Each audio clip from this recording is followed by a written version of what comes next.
accident, honestly. I just started doing flowers, and really when I started working at the W, I started working with I had a lot of people in my office that were getting married, and so they trusted me for some crazy reason, and I started doing one wedding here, and then before I knew it, I was starting a business.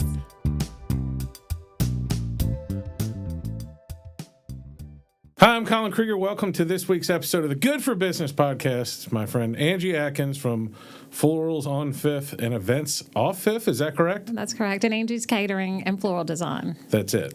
Yes. Just three major businesses in town is all you have to handle, right? Right. Well, I'm going to show everybody my smart glasses that I won from Curtis Optometry here, and then I'm going to tell them, say, hey, Meta, take a picture. I love them. The future is here. So, it's been recording. Hey, Meta, stop recording. Hey, Meta, take a picture. See, just took a picture. Now I'm taking them off because it's too much pressure for me and I feel dorky wearing them. So, tell me your entire life story. Did you grow up here in Columbus? I don't really know anything about you other than your radiant beauty. Oh, well, thank you. Yes, I did grow up in Columbus. I went to high school here. I went to college. I graduated from the W. I moved to Florida for a while, but came back and have been here ever since. And did you work at the W? Is that correct? I did. I worked at the W. I retired from the W about 4 years ago. And what was your gig at the W? So my gig at the W was Director of Resources Management. So I was over procurement and property. I did all the floral design, event planning, the post office. I managed Plymouth Bluff Conference Center. Yeah. And I'm sure I'm forgetting a few things. That's a lot under one umbrella. Yeah. Did you have any floral jobs before that, like out of college or anything? No, I didn't. So how did you got into it? Just fell Just by backwards? accident, honestly. I just started doing flowers, and really when I started working at the W, I started working with I had a lot of people in my office that were getting married, and so they trusted me for some crazy reason, and I started doing one wedding here, and then before I knew it, I was starting a business. And when did you start venturing out outside of the W? Were you still there? I was still there, yeah. It was always been kind of my side gig. Did catering first or flowers first? I started out mostly catering, and then I went into florals. So just really became a one-stop shop. You know, I could, do event planning, and I did flowers and catering and stuff like that. So. Yeah, because, they all just kind of complement each other, and then all you're doing is referring it out to other people, and so right. Would you, of the three things, now I know there's logistical stuff when you're talking to like a bride about planning something or the parents, but right. Is the management of flowers and stuff the most difficult? That's what I would imagine from a distance, because I've done food service, so it seems like, all right, I know the menu, here it is, I gotta have help, but the flowers just seems like such a wild card to me.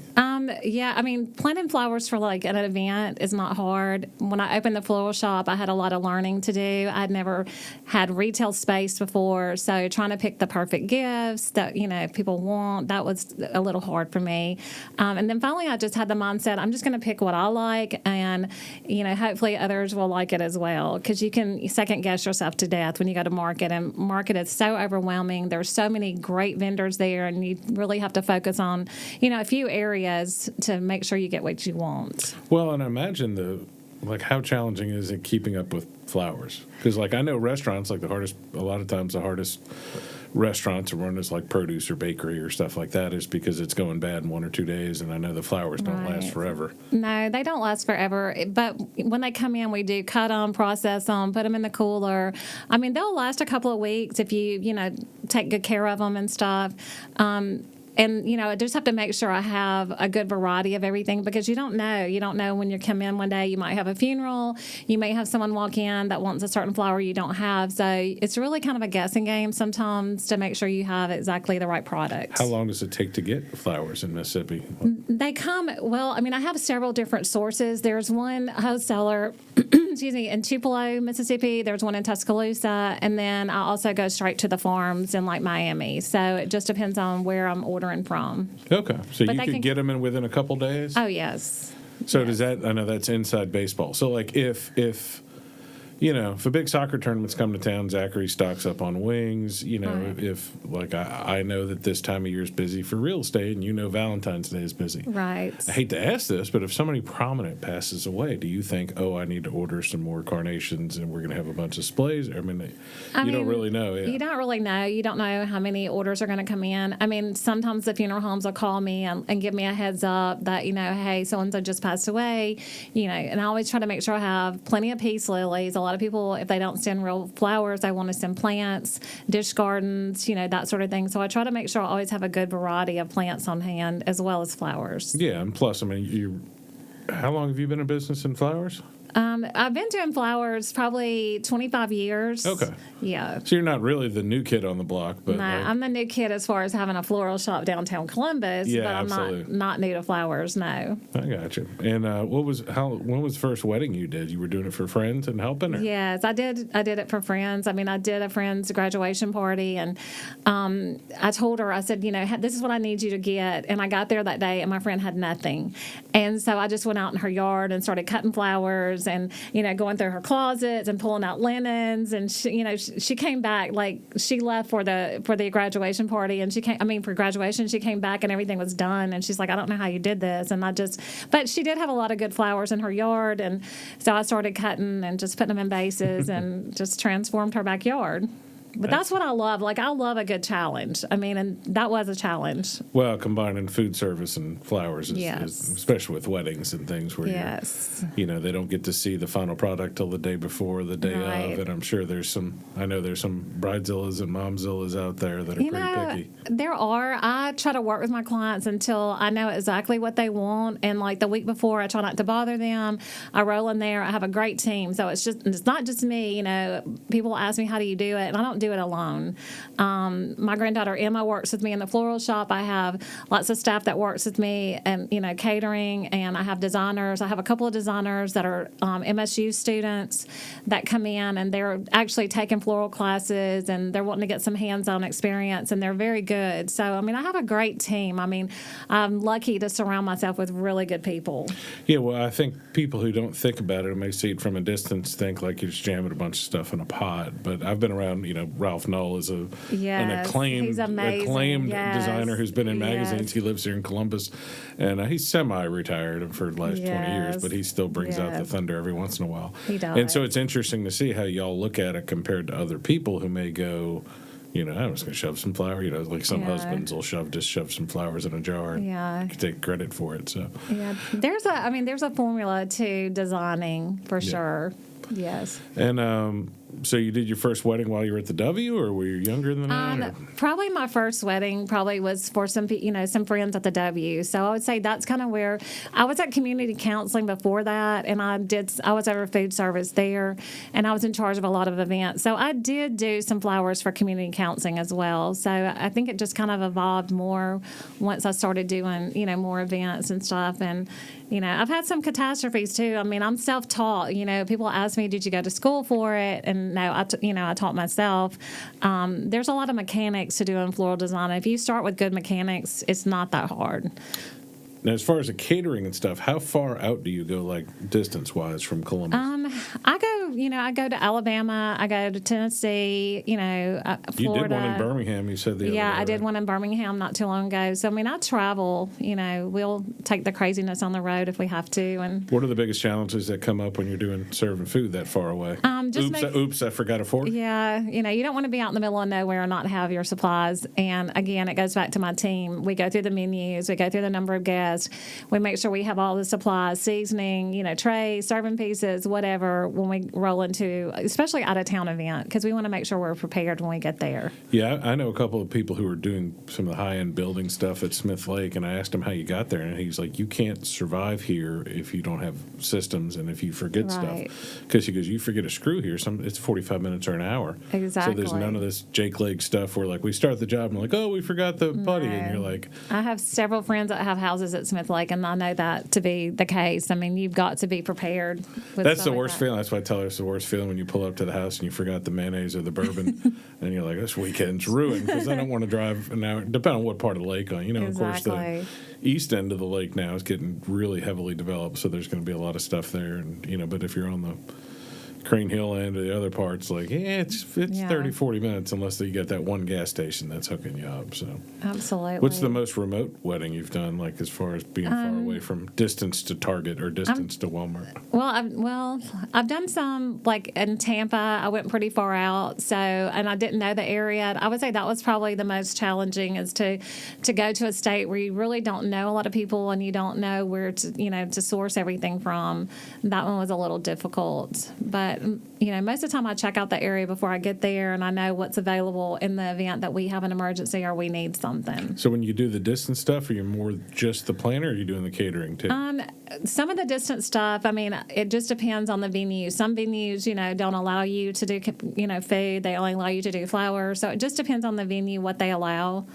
Yeah, I've heard some, and there's some in venues that are just all inclusive and don't want anybody else messing with them, which is, and I know that's happened to us. We saw that. It's been 21.5 years since I got married in New Orleans, but I remember talking to venues down there, and they were like, especially the ones that have been around 60, 70, 80 years, you had to do everything through them. Right. They didn't want any outside input whatsoever. Yeah, so. and that's kind of, I think, that's a new trend that's kind of evolving with some of the larger venues now. They're wanting one person to do everything, and so hopefully I can do more exclusives with some different venues in the area. Yeah, and you can understand their point of view that they don't want to talk. They're like, where's this person? Who left this pan here? Why didn't they Who left the oven trash? on? Or they want people they can trust. So most of the larger venues do have a preferred vendor list, and that's who they refer to. And if you're not on that list, they don't allow you to work there. So yeah, and I'm sure some of them are getting money back and stuff. Like they gave us a list about cakes, and I'm like, I called the cake guy, and I'm like, we've already got the oldest Italian restaurant in the southeastern United States. I'm like, they're making our cake for us. I was like, and he's like, well, it's exclusive to us. And I'm like, can I talk to the cake person themselves? So I called their cake guy.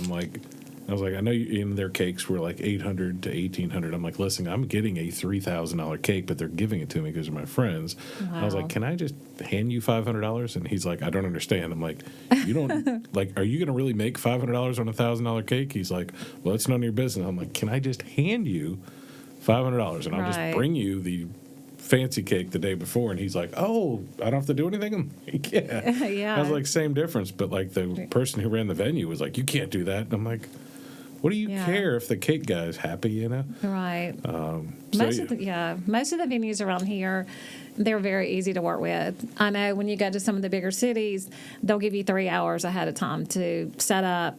And that's hard, especially if you're going to older buildings that don't really have an elevator and stuff like that, and you're having to carry everything up 3 flights of stairs. I will say that Mississippi, I get spoiled because I can get in the day before to most venues, and that's nice that you don't have to stress and do it all in a very time constraint. Yeah, well, back to back. There's places I know in New York and New Orleans and Atlanta that'll have 5-6 weddings a day. Just crazy. Yes. And that's why a lot of them segment it.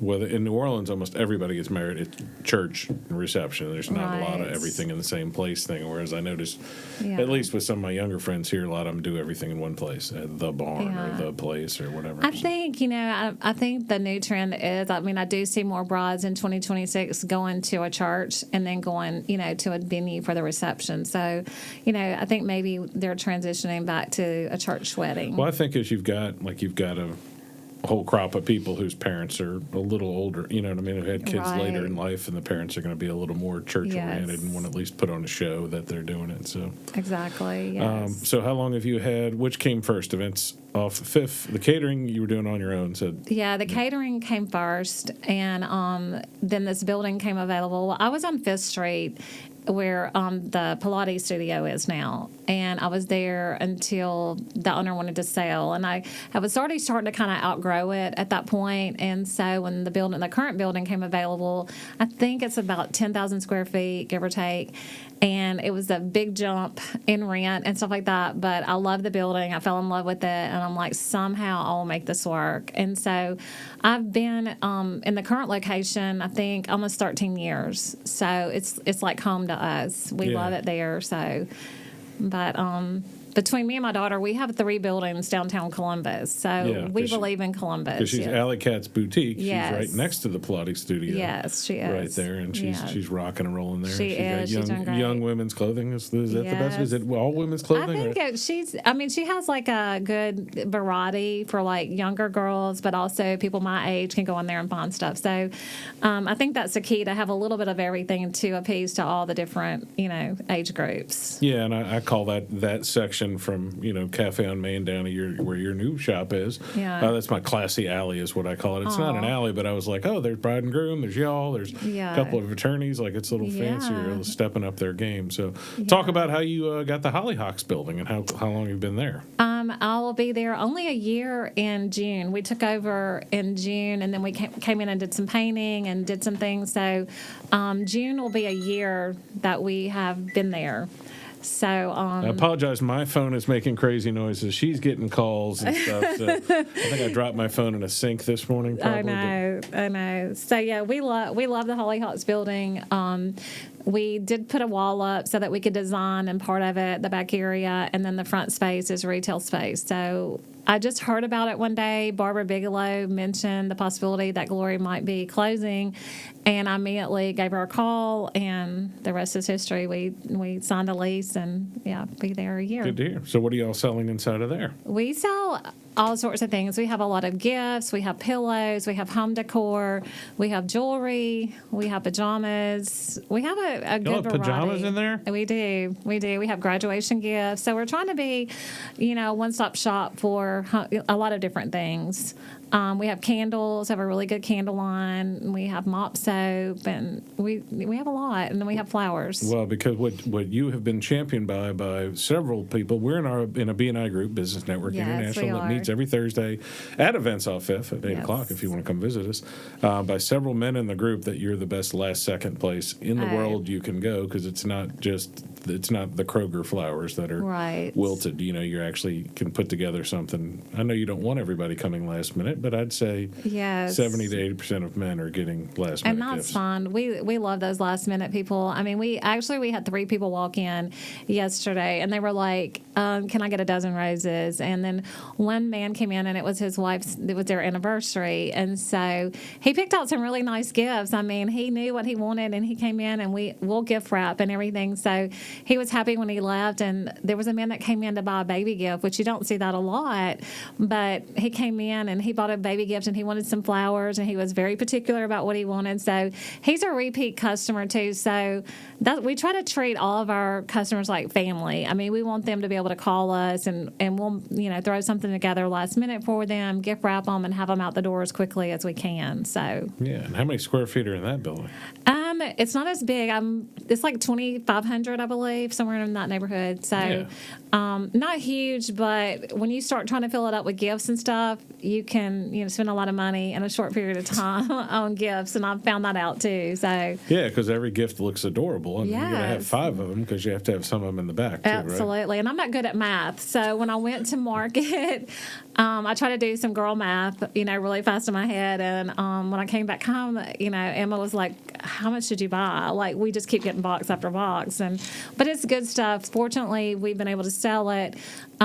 We are going online. We're trying to do more online sales. We've had some people in Kentucky and different places, and we're trying to ramp up our social media, because that's the thing I think I'm lacking in a little bit, is I don't promote what I do. I mean, I do a lot of big events, but after the fact, I'm rolling into the next week, and I just really need to find a good social media person too to help me showcase what we do. You need to grab one of those Mississippi State kids. I've been talking to a couple people over there about helping me, because I'm probably a little too hands-on with my stuff. Well, you need to share their names with me, because I need to find that. Yeah. Well, they have a couple programs over there for business, like you marketing. Can get an intern and stuff, but you do have to plan ahead, which it doesn't seem like either one of us are good at. Exceptional at that. So I've noticed when I'm at Events Off Fifth, you'll have a bit of a kitchen or work area in the back? We do. We have not quite half the building, but a good portion of the building is storage because we have lots of stuff. We have lots of, a lot of my vases and urns are still in the back area that we don't have room for. The floral's unfit.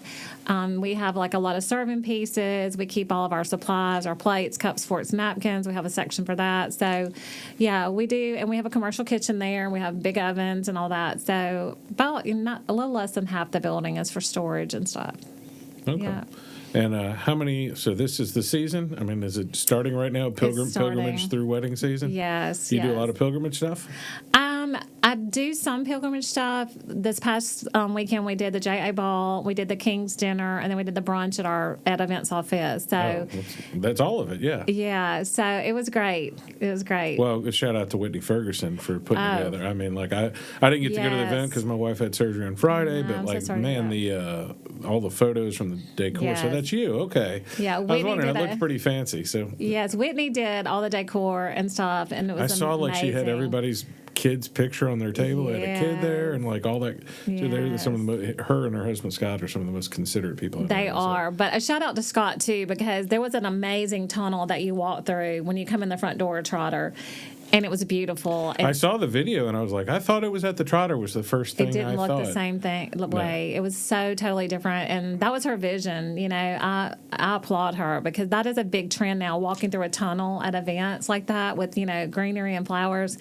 And Scott, he jumped in there and helped. I mean, I'm sure when he had to take it down Sunday morning, it was huge. He had a team to help him load out Sunday, which required that. But I told Scott, I said, it was a wow factor. Well, that's the biggest compliment I can give somebody is when I'm like, is that your house or is that your place? I've had people who've sent me videos or pictures of a house after they bought it and fixed it up, and I'm like, and they've sent it to me. I'm like, what's that? And that's what I thought when I saw that next morning, kind of the hype video from the J Ball. I'm like, where are they? Because they came out and then had a couple little stands. I'm like, what is? It didn't look like the same place. It really didn't. She had a great vision and was very organized. I mean, I looked at the book that had all the florals in it, and it's, the women of JA worked very hard to put on that event. I mean, I'm a life member, and I know what goes on behind the scenes, and they put their heart and soul into it. Well, unlike a lot of events, when I say there's no space for mistakes, like there's too many people in that room. Yes. I've only been like 3 times, but like there's no room. You forget an arrangement, you're not getting to that table to put it down. Like if you put the wrong kid's picture on the table, you literally can't get there.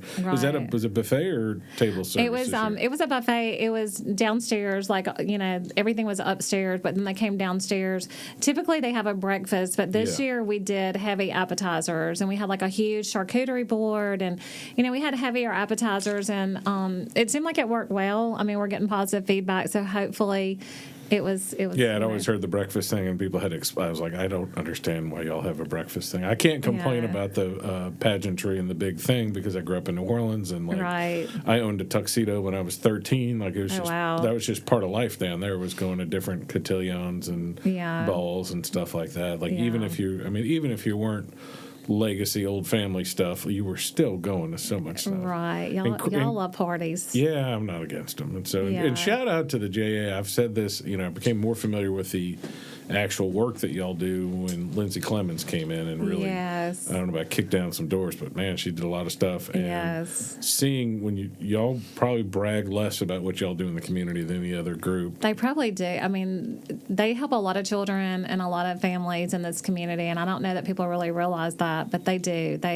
I know when I was in JA, we clothed children that needed uniforms, and that's a huge thing for parents that clothes are expensive, and to just give them the uniforms that they can wear to school, I think is such a blessing to them, and that's just one of the things, many things that they do. Yeah, no, again, I only knew it because Lindsay was there, right? And they're not. I mean, talk about not hyping stuff up. Like I wasn't really aware of most of they did until y'all built the park, the little playground, $70,000 playground, until y'all did that, and then I was like, holy cow! Like they're doing a lot of stuff, and she kind of explained to me everything they were doing. I'm like, you need me to hype it up? She's like, no, it's good. So, and there's tons of people in town like that who are just quietly doing a lot of good here. So, and you're one of them. I mean, I'm trying. People will be like, well, you're loud about it. I'm usually taking pictures of other people, so people will call and thank me, like, thank you for doing that. I'm like, I just took a picture of JA doing that or something else. But I'm continually overwhelmed by how many generous people there are in this community. Yeah. And sometimes, especially not have grown up here, Yeah. I mean, to have moved here from New Orleans. I mean, you do a lot for our community, and I'm not just saying that. I mean, I applaud you for that, because that's what it takes. It takes all of us to make Columbus a better place. Sometimes Columbus gets a bad rap, and I think it's a great place to live. I think our biggest challenge here, I've said it before on my show here, but we're the 13th largest city in Mississippi. We've got around the 13th or 14th crime rate consistently over 20 years. Like, a good example is Starkville. Oktibbeha County and Starkville last year had like 18 shootings and 11 murders, and we had like 18 shootings and 4 murders. Like, we did way better here, but even though we're the 13th largest market and 13th crime rate, so we have the biggest weekly paper that focuses on crime and politics in the whole state. We have the 3rd or 4th biggest daily station, the 3rd or 4th biggest TV station. They're all in downtown. So anything happens in Columbus, it gets people hear about it. So my wife and I, when we really decided to stay here, which was about 12 or 13 years ago when we moved downtown. Part of our thing was like, we're not going to wait. It wasn't like we were shunned, but like we didn't know everybody. And I'm like, I'm not going to wait to get invited to parties. We're going to intentionally try to help the place if we're staying. Yes. And it's worked out. Now, I always think the funny thing when somebody will say, like, you're from here, right? And I say, I'm from here except for little white ladies in big white houses. So like when the little old lady's like, oh, he's not, from here. Yeah. I'm like, but... you've done amazing things for this community, and I hear your name everywhere I go. I hear Colin. So you do a lot. We're hanging in there. I'm hoping my wife. This last year, she just had a surgery that wasn't supposed to be big and ended up being big, and she's had a whole bunch of back surgeries. But she was just kind of getting out and about. We were going to more events. I saw her. Y'all came to the venue and stuff to get some flowers that day for the sports thing that you were doing. Yeah. So we got that coming up in a few weeks too. So I'm way too relaxed for events. Now, again, a lot of stuff I'm doing is either, I call it reactionary fundraisers, like this guy got in a car wreck, so this happens. But like the sports thing is mostly men. So like the flowers aren't, they're not. And then the other part is like, I feel like for those kind of fundraisers, like you could tell me we're doing something at the Trotter this Saturday, there's going to be 300 people there. And I'll be like, you could tell me today, which is a Tuesday at 11 o'clock, and I'll be like, all right, well, we'll talk on Wednesday. I'll come up with something. Like, no, wouldn't sweat it. Wouldn't, really, other than the food, I'd be like, it's a piece of cake. We'll find And that's the way I am, and I think that makes a lot of people nervous because I am so laid back. Like, I had all these events this week, and I try to be very laid back. But if you plan them right, if you surround yourself with good people, there's no reason to stress about events, in my opinion. Yeah, like 80 to 85% of the stuff is, unless it's a preference of who wants to who's running it or wants certain colors, is for me, like I'm calling Doug at Zachary's for this. I can call Clark Beverage for a banner. I got Rob at Go Box to get us a dumpster or whatever. Like I've just got this list of people that I'm like tick tick tick tick tick tick tick tick tick, and then we go, okay, what do we need to do now that I'm out of friends to bother? So how many weddings do you have on the books right now? Oh, gosh, I haven't even counted them. I'm like 1 week out, like I focus on that week. I try not to get too far ahead of myself. But we are really booked. 2026 has really shaped up to be a great year for weddings. There's a lot of different trends going on now, but, we're very busy, so... This past weekend was, like I said, busy, but we've got a lot of weddings coming up in the spring and summer. Some people are not doing as much in July and August just because in Mississippi it's hot. It's ridiculous. We got married we're from New Orleans. We got married in October because we wanted it to be tolerable, Yes. I had a lot of friends get married good. in late June and July, and I was like, you maniacs. Yeah. And every venue in New Orleans then was pretty much outdoors. Like they had air conditioning, but not really. Yeah. I love to see the New Orleans weddings, though. They're pretty cool. We had a 5-hour reception. Oh, my goodness. We had two different buffets. We had like a New Orleans seafood buffet and a traditional one. We had all the liquor in the world you could want. It was long. Yeah. So halfway through our reception, we were the first couple to get engaged, but my wife will gloriously tell you about our 3.5-year engagement. And then my other 4 friends got engaged, and they got married in the meantime. So we were like taking notes. We're like this, don't like this. And theirs were admittedly somewhat fancier. Yeah. But we had ours at a big park pavilion, and we were like, they ran out of food. We felt pressure for this. And then when you get right before you do the cake thing, some people are sneaking out because it's getting kind of boring, even in a New Orleans thing. So halfway through ours, we had this guy. There's an Elvis impersonator from the Saints games named Randy Elvis. Oh wow! And so like we let it literally like a record scratch in the music, and you see this black and gold car doing like spinning out in the parking lot, burning rubber, and then he comes in and does like a 45-minute Elvis presentation, and then that just raised the whole thing up. And we had another 2 hours before my wife and I went to McDonald's. I need to do more weddings in New Orleans. That's my kind of party. Well, my oldest daughter, she's not married or engaged or anything, but she definitely does not need to do that. And if Allison is listening, Angie promises to tell you've met Allison and Daria. Yes, the trend is going to small weddings, and even eloping is the new trend. Don't listen to him, Allison. We're going to do it big. No, she's not listening whatsoever. I tried to switch her top 10 Netflix to movies about eloping, but she caught on. She was like 16. I have 3 teenage daughters, so it's coming. Bless your heart.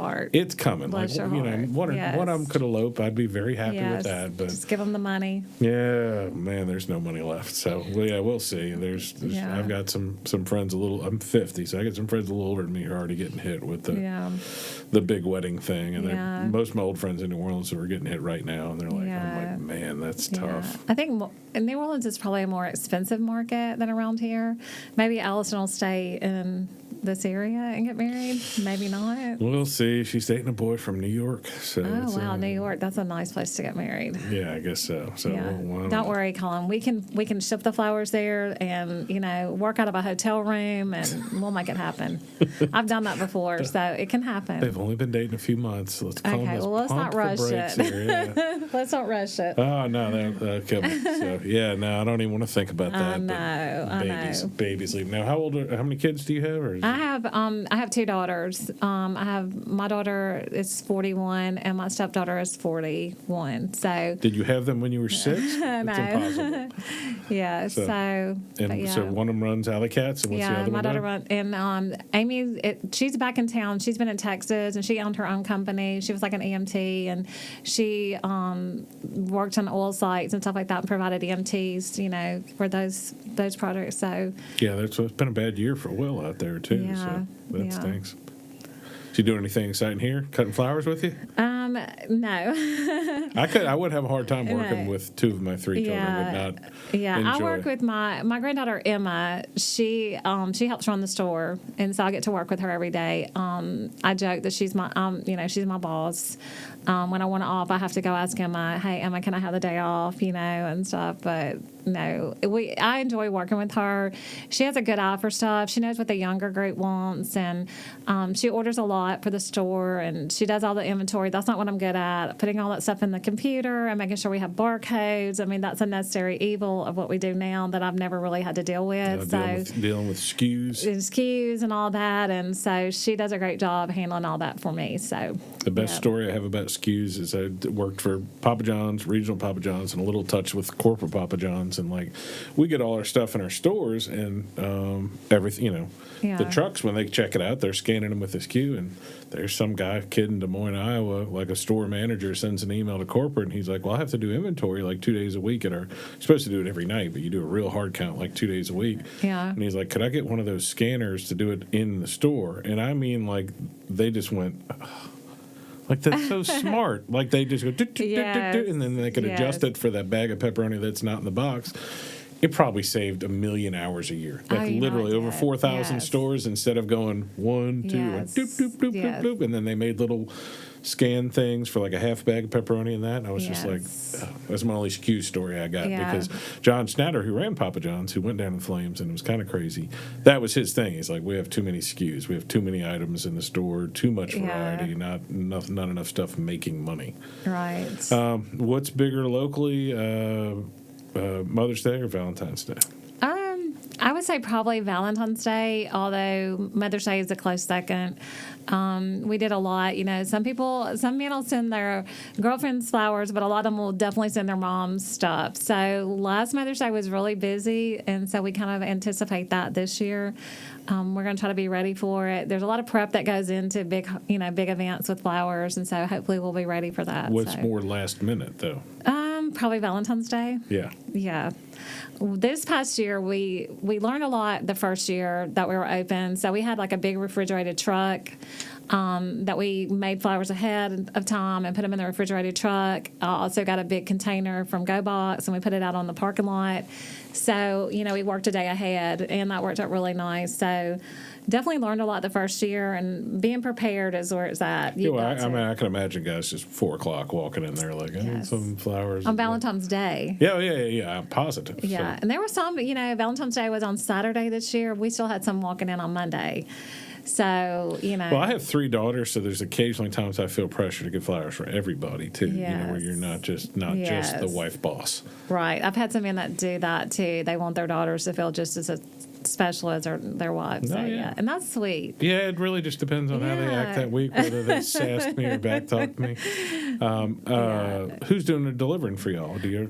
We have a couple of delivery people. My husband is retired, and so he's our main delivery person right now. You just did in one sentence. You just said my husband's retired, and here's his job. But here's his job now. And then we have some other people that drive for us. If we get too bogged down with orders, there's some people we can reach out to that can come in and help. We delivered, the Golden Triangle area, so we're in Columbus, Starkville, West Point most every day, making deliveries. So we try to time it, but sometimes we will take a big last-minute funeral order, and sometimes we have to call in more drivers. So. Not counting funerals, I'm guessing about this, but even more so than the walk-up crowd, I would imagine the delivery crowd is either well planned or last second. Is that correct? Yeah, I mean we love it when people order through our website. Some of these order gatherers, there's like add-on fees and stuff like that. As a new florist, I think you have to put your name out there, and you have to take some orders like that. So we do get orders, through the computer every day. Like 1-800 whatever. FTD, Telefloral, all that. But we like it when they call us directly because it's better for our customers. If we can educate the population to call your local florist. Although sometimes some of these companies pay a lot to be the first in the Google search, and they will make you think that they are a florist, but they're not. Yeah, and they're charging you. They're just getting in the way. That's an epidemic in real estate, too. There's companies that just people go on there and it says, best realtor in the world. And in reality, they're just paying whoever's giving them the most money in that market, which it often isn't. And that gets you to the top. And people and it's don't know. not the best realtor in the world and probably not the best florist in the world. And I know in big cities that there's places that are doing that are just sending it, and there's literally a chop house florist, not the one who's got 20 stacks of little smiley face things, whatever. Do you have to? That's really behind the scenes, but I know some of those websites have 5 arrangements. Do you have to if you're signed up on that website, make sure you have a smiley face or whatever? You do, but there's always that stipulation or substitution.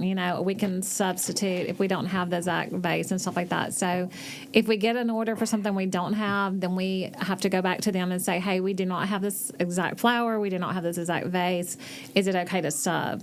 And honestly, it takes someone all day. Emma stays on the computer a lot just going back and forth, because we're not going to give someone something they don't want. So if you order something specific and we don't have it, we have to go back to that company and say we can do designer's choice or we can do this. So it takes a lot of time, to do. Yeah, because they're not. Some of those companies aren't real people either. It's just a few people in Asia. Right, you're right. So. And you hear the roosters in the background, and when they call you, and that's the truth. Well, I have a lot of friends who have overseas assistants, or they call them inside salespeople, or teleworkers, or whatever they call them, virtual assistants. Right. And probably the 2 best ones. Andy Hubbard's got some excellent people at AHI Insurance. Andrew Benton's got a guy I talked to the other day that. Immediately, I got the call and heard the accent. I'm like, oh, he's not going to understand because I was explaining to him. I'm like, Andrew's my friend, and this, and that's why this and this and this and this. Yeah. He got it all, and I was like, that was phenomenal. But as soon as I answered, I'm like, here we go. He's not going to know what the heck I'm talking about. He's not going to have a clue. Because I've had those too, and then some of the businesses that have them, I'm like, y'all aren't busy enough to need a virtual assistant. There's realtors do that too, where they have some of them have salespeople, other people that answer the call. I'm like. be a lot easier if you just call the real person, call me back in 2 seconds, and Right. just solve this problem. So Right. And like you always say, you're not too busy. yeah. You I mean, know. it may, like I said, we're going to be here for an hour. We both have 8 or 9 calls to return. Right. But that's okay. yeah, That's I'll okay. tear through them and call them. I know sometimes people do think that, I don't want to bother you because I know you're busy. I see your social media. I know you had all these events going on, but we're never too busy for our clients, right? I mean, we're always there to assist whoever needs it, and I think that's important, to give your customers the best service possible. And even if you're busy, take the phone call, talk to them, Well, how, not out of flowers, but on food, how small does your catering get? I know nobody wants a small catering order. Like if I like your pecan chicken, I know I can because I'm I know a you VIP. can because you're my friend. Text You're you my and say, I want a friend. VIP thing of chicken. Well, I mean, we try to do like a 50 guest count minimum just because, any less than that, it's just too hard. Like with labor and food cost and everything considered, food cost has gone out the top. I mean, you see that when you go to the grocery store. So Yeah, is that going to be a challenge moving forward? So when we're recording this, we are probably at the peak of Iran war and gas prices and oil stuff. It could very well get worse. But what happens is a month after that happens, let's say gas prices go crazy, where they're going to go in the poorest countries first. Well, the poorest countries are producing a lot of the produce and chicken and stuff that's coming to the United States and Southeast Asia. 3 months from now, gas may be going down. But the gas that brought the ship there was expensive. Everything in that country was expensive, and all of a sudden, boneless, skinless chicken breasts that were $1.19 a pound a year ago are going to be $6-7 a pound. I mean, so you got a tough. Are you going to have a tough time like quoting food and stuff? But I mean, I don't feel, and I mean, we did this past year. I don't feel it's fair to my clients to go back. I mean, especially with weddings and big events. I mean, you budget for a certain amount of money.